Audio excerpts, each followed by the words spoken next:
বিসমিল্লাহির রহমানির রহিম। আসসালামু আলাইকুম, শুভ সকাল। আজকের ভিডিওটাও সকাল থেকে শুরু করেছি আর খুব সকালে ঘুম থেকে উঠে পড়েছি। আর আজকে সকালে রান্না করতেছি খিচুড়ি। তো খিচুড়িটা বসিয়ে দিয়েছি আর আমার রান্নাঘর থেকে তো বাহিরের এই ভিউটা দেখা যায়। আর আস্তে আস্তে কুয়াশা পড়তেছে, তো ধোয়ার মতো দেখা যাচ্ছে চারপাশ। তো আমি খিচুড়ি রান্না করছিলাম আর বাহিরের ভিউটা দেখছিলাম। আর আজকে খিচুড়ির সাথে খাওয়ার জন্য বানাচ্ছি ভর্তা। এখানে আছে বেগুন ভর্তা আর হচ্ছে পুঁটি শুটকি ভর্তা, মানে পুঁটি মাছ শুকিয়ে শুটকি বানানো হয়েছে। আর এই শুটকিটা তো বাড়িতে বানানো হয়েছে। আমি বাজার থেকে পুঁটি মাছ এনে তারপর ভালোভাবে কেটে ধুয়ে রোদ্রে শুকিয়ে এই শুটকিটা বানিয়েছি। খুব সুন্দর ঘ্রাণ। আর বাড়িতে বানানো জিনিস সব কিছুই তো ভালো। তো আমি এখন এই শুটকিগুলো ঢেলে নিব আর হচ্ছে বেগুনটা পুড়ে নেব। আর এই ভর্তার জন্য পেঁয়াজ রসুনও কেটে নিব।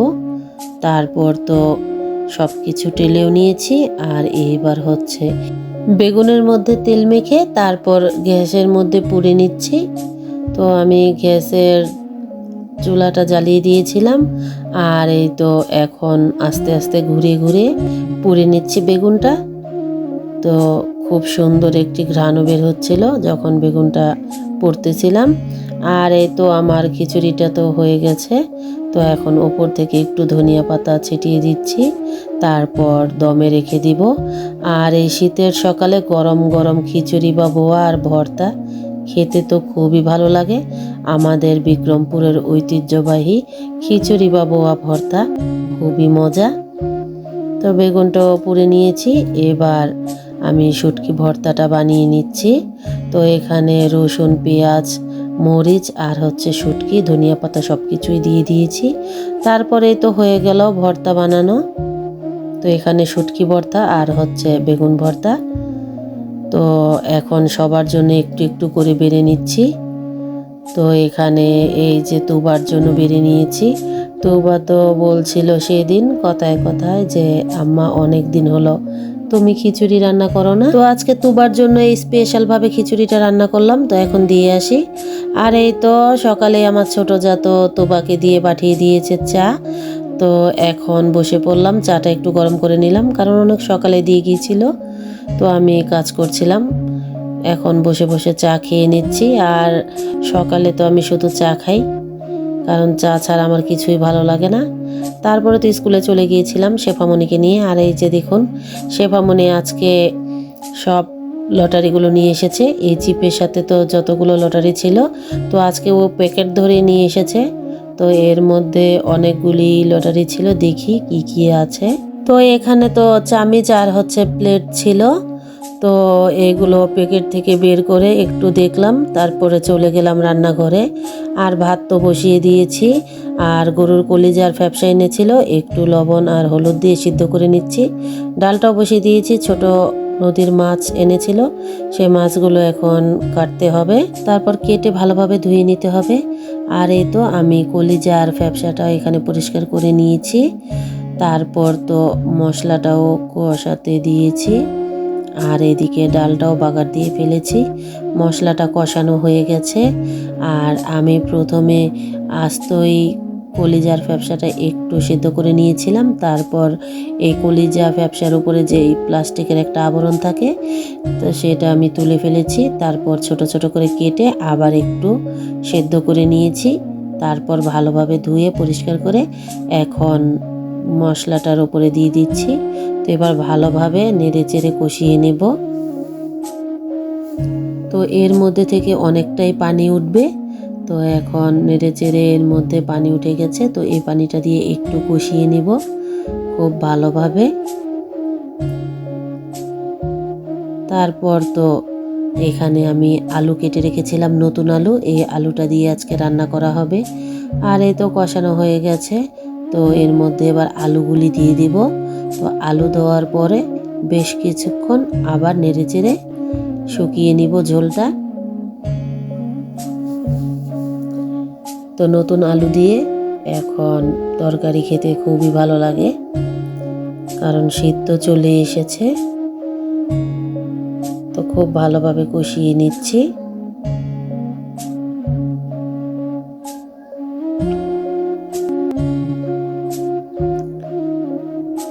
ভালোভাবে উল্টিয়ে পাল্টিয়ে কষিয়ে নিয়েছি।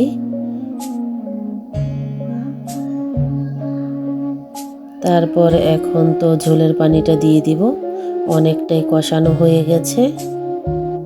তো এখন এর মধ্যে দিয়ে দিব পর্যাপ্ত পরিমাণে পানি, যাতে আলু, কলিজা, ফ্যাপসা ভালোভাবে সেদ্ধ হয়ে যায়। তারপরে পানিটার সাথে ভালো করে মিশিয়ে দিব। তারপর এবার ঢাকা দিয়ে ঢেকে দিব, ঢেকে রান্না করব পানিটা শুকিয়ে আসার আগ পর্যন্ত। আর এই কলিজা ফ্যাপসা সিদ্ধ হতে তো অনেকটাই সময় লাগে, তার জন্য এখন ঢেকে দিচ্ছি। আর এদিকে সেই ছোট মাছটা হাতে সাজিয়ে নিয়েছি, হাতে মেখে সুন্দর করে রেখে দিয়েছি। আর এই তো অনেকটাই পানি শুকিয়ে এসেছে তরকারির। তো এখন আবার একটু ঢাকা দিয়ে দিলাম। তো কিছুক্ষণ পরে আবার ঢাকাটা তুলে এখন এর মধ্যে টালা জিরা গুঁড়োটা দিয়ে দিব। তো টালা জিরা গুঁড়োটা দেওয়ার পরে আবার একটু মিশিয়ে দিব। আর আস্তে আস্তে হয়ে যাচ্ছে আমাদের কলিজা ফ্যাপসা, মানে গরুর কলিজা ফ্যাপসা দিয়ে আলু দিয়ে ঝোল। তো অনেকটা সময় নিয়ে রান্না করতে হয় এই তরকারিটা। তো আমিও খুব ভালোভাবে মন দিয়ে এই রান্নাটা করতেছিলাম। আর এই পাশের চুলায় তো বসিয়ে দিয়েছিলাম সেই ছোট মাছ। তো ছোট মাছটা প্রায় হয়ে এসেছে। তো এর মধ্যে এবার দিয়ে দিব ধনিয়া পাতা। তো উপর থেকে ধনিয়া পাতাটা দিয়ে দিচ্ছি। আর শীতের সময় তো এই ধনিয়া পাতা টমেটো দিয়ে তরকারিগুলি খুবই ভালো হয়। আর এই তো হয়ে গেল আমার আজকের রেসিপি কলিজা ভুনা, কলিজা ফ্যাপসা আলু দিয়ে ঝোল বা ভুনা, যে যে নামেই ডাকে, যে নামে বলে, খুবই মজার খাবার। তো এই হয়ে গেছে। আর এই তো এদিকে বসিয়ে দিয়েছি উস্তা ভাজি, আলু দিয়ে উস্তা ভাজি করে নিচ্ছি। তো আজকে আলু দিয়ে উস্তা দিয়ে ভাজি, আর হচ্ছে ডাল, আর সাথে ছিল কলিজা ভুনা, আর হচ্ছে নদীর ছোট মাছ। তো আজকে এই রান্না করলাম অনেকটা সময় নিয়ে। তারপর তো সবাই গোসল করে নামাজ পড়ে চলে এসেছে। আর আজকে তো আমাদের মাতবরপাড়া জামে মসজিদের ইমাম সাহেবের খাবার। তো এখন আমি ইমাম সাহেবের খাবারগুলো বেরিয়ে দিব। আর এই যে সারামণি রাগ করেছে, ও ভাত খাবে না, কারণ ওর বাবা ঢাকা গেছে, তার জন্য ও রাগ করে বসে আছে। বলছে বাবা বাড়ি না আসলে ভাত খাবো না। তো অনেক কিছু বলার পরে এখন রাজি হয়েছে ভাত খাওয়ার জন্য। তো এখন ওকে ভাত খাইয়ে দিচ্ছি। আলহামদুলিল্লাহ বলছিল খুব ভালো হয়েছে। তো খাওয়া দাওয়া শেষ করে এবার বিকেলে তো সারামণিকে ঘুম পাড়িয়েছিলাম। তো এখন সারামণি ঘুমিয়ে আছে, আর আমি চলে গেলাম রান্নাঘরে। তো এখন আমি বসে বসে একটু আচার বানিয়ে নেব। এখানে আছে জলপাই, আর ছিল ধনিয়া পাতা। আজকে ধনিয়া পাতার আচার আর হচ্ছে জলপাইয়ের আচার, খুবই সামান্য অল্প অল্প করে। তো ইউটিউবে একটি আচারের রেসিপি দেখেছিলাম, তো এখন ওই রেসিপিটা ফলো করে এখন আচার বানাচ্ছি। তো এখন জলপাইয়ের মধ্যে সব কিছুই আস্তে আস্তে দিয়ে নিচ্ছি। আমি প্রথমে চিনির সাথে ভালোভাবে মিশিয়ে রেখেছিলাম 1 ঘন্টা। তারপর এখন হলুদ, মরিচ, ধনিয়া ফাঁকি, জিরা ফাঁকি সব কিছুই দিচ্ছি। আর হচ্ছে পাঁচফোড়নটাও দেওয়া হবে। আর খুব অল্প আছে আস্তে আস্তে, যাতে জলপাইগুলো সিদ্ধ হয়ে যায়, এভাবে জাল করে নিতে হবে।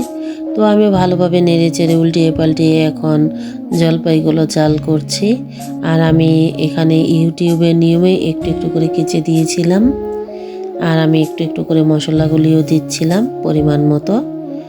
তো খুব সুন্দর একটি ঘ্রাণ বের হয়েছে। আর এর মধ্যে পাঁচফোড়ন দেওয়াতে আরও বেশি ঘ্রাণ বের হয়েছিল। তো আমি পাঁচফোড়নটা এখন দিয়ে দিলাম। তারপর এর মধ্যে এখন শুকনো মরিচও দিয়ে দিব। তো শুকনো মরিচটা আমি এখানে পাটায় একটু বেটে নিয়েছিলাম, প্রথমে শুকনো খোলায় টেলে।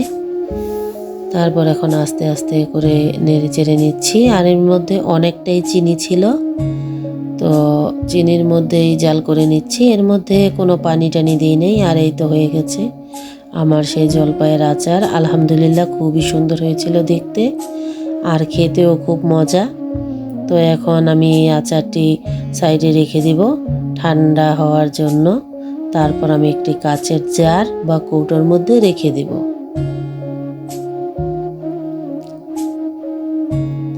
তারপরে তো আরেকটি বড় কড়াই নিয়ে নিলাম আর এর মধ্যে দিয়ে দিয়েছি শুকনো মরিচ, রসুন আর হচ্ছে পাঁচফোড়ন।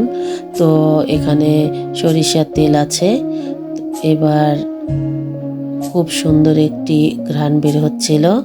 তো এর মধ্যে একে একে দিয়ে দিব অনেকটাই মশলা। তো একটু ভেজে নিয়েছি প্রথমে। এর মধ্যে একটু আদা রসুনও দিয়েছি। তারপর সব ধরনের মশলাই দিয়ে দিলাম আর এর মধ্যে দিয়ে দিচ্ছি ধনিয়া পাতা বাটা। তো এবার ভালোভাবে নেড়ে চেড়ে ভাজা ভাজা করে নিব। আর ধনিয়া পাতাটা দেওয়ার পরে খুব সুন্দর ঘ্রাণ বের হয়েছে। তো এখন অনবরত নাড়তে হবে যতক্ষণ ভাজা ভাজা না হয়। তো অনেকক্ষণ নেড়ে চেড়ে নিয়েছি। তারপরে একটু একটু করে শুকিয়ে এসেছে, কালারটা অন্যরকম হয়ে গেছে। এর মধ্যে এবার দিয়ে দিব তেঁতুল।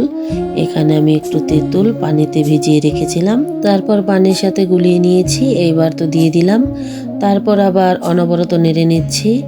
তো কিছুক্ষণ ভাজা ভাজা করে নিলাম নেড়ে চেড়ে। এবার এর মধ্যে তো তেলটা উঠে গেছে, অনেকটা তেল উঠেছে। তো এবার এর মধ্যে দিয়ে দিলাম শুকনো মরিচ গুঁড়ো করে রাখা। তারপর এর মধ্যে একটু পাঁচফোড়ন দিয়ে দিব আর চিনি দিয়ে দিব স্বাদ মতো, যাতে টক মিষ্টি সব কিছুই লাগে। তো এবার তেলটা তো উঠে গেছে। এইবার এই ধনিয়া পাতার আচারটা একটু ঠান্ডা হতে দিব, তারপর জারে ভরে রাখবো। আর এই তো এখানে দেখুন কত কিছু কিনে এনেছে লিমা, মানে আমার ছোট যা। এখানে আছে ডিম, আছে জুস, আছে জেমস, তারপরে আরও আছে বিস্কিট, আছে ম্যাঙ্গো বার, আছে চানাচুর, আরামবাগ চানাচুর, তারপরে আছে চিপস, অনেক কিছুই আছে এখানে। ডাল ভাজা, কি নেই বলুন। সিম্মির তো পরীক্ষা আরম্ভ হয়েছে। তো সিম্মি তো এখন হাই স্কুলে পড়তেছে। তো সামনের বছর তুবা রুমি ওরাও যাবে। তো সব সময় ওরা একসাথে পরীক্ষা দিত। তো এবার সিম্মি আগেই পরীক্ষা দিচ্ছে। হাই স্কুলে তো পরীক্ষা আরম্ভ হয়ে গেছে। তার জন্য সিম্মির চাচি কিনে এনেছে এগুলো সিম্মির জন্য। বলল সিম্মিকে এগুলো দিয়েন, ডিম, জুস, তারপর আবার চিপসও এনেছে শেফা সারার জন্য। আর সিম্মির শরীরটা এভাবে অসুস্থ, আপনারা সবাই দোয়া করবেন। তো একেই বলে ভালোবাসা। তো আজকে এই পর্যন্ত। আমার ভিডিওটা যদি ভালো লাগে লাইক কমেন্ট শেয়ার করবেন, সাবস্ক্রাইব করবেন, পাশে থাকবেন। আল্লাহ হাফেজ।